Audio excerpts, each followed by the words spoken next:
Very good. I know that you have some exciting news to report. So tell I us. do. It's all about the Harlem Book Fair. And this is an exciting time of the year. Harlem is filled with just dozens of hundreds of people. And one of the greatest things that it gets kicked off with is the Phillis Wheatley Book Awards. And that was held this year at Columbia University, Upper West Side. So we picked it. We know how to pick it at what's the 411? Because long before because long before we even knew that these people, these authors were nominated, we interviewed them.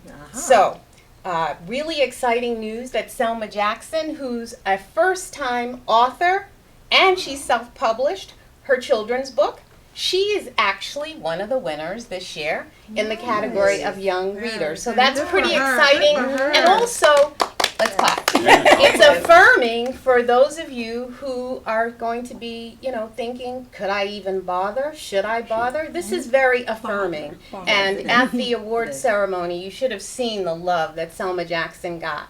But tell us, what's it about? It is the story of actually the author as a little girl. She's about 7 or 8 years old, so it's very sweet. Nice.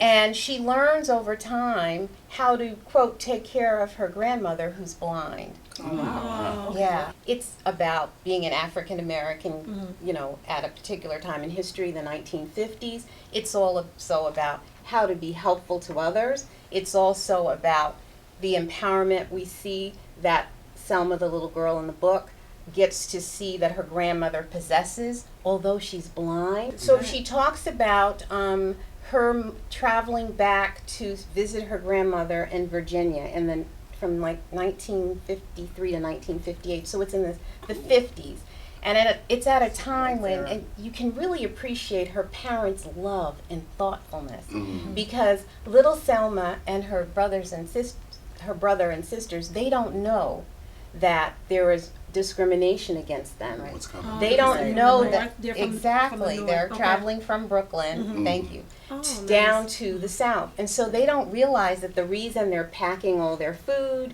even their soap and their towels, they don't understand why that's going on. And I think it's so loving that their parents are shielding them from this hatred, this violation against them. And not hiding them. Notice I didn't use that word.